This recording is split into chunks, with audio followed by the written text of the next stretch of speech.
Hey everyone, in this video, I'm going to show you how to customize your HubSpot deal pipeline. Start by clicking the settings icon in the top navigation bar to open your HubSpot settings.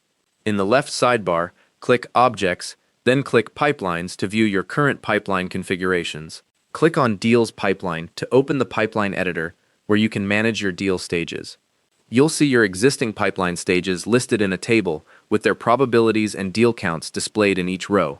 Click Add Stage to open the stage creation dialog where you can configure your new deal stage.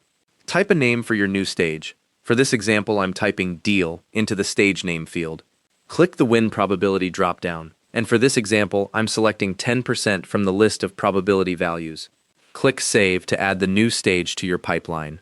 A success message appears confirming your stage was created, and you'll see it added to your pipeline table. You can reorder stages by dragging them up or down in the table to match your actual sales process flow. If you need to edit a stage later, just click on it in the pipeline list and you can change the name, probability, or other settings. The win probability you set helps HubSpot calculate weighted pipeline value in your forecasting reports, so choose percentages that reflect how likely deals are to close at each stage. Keeping your pipeline aligned with your real sales process makes it much easier to track deal progress and forecast revenue accurately. And that's how to customize your HubSpot deal pipeline. Thanks for watching. Hope this helped.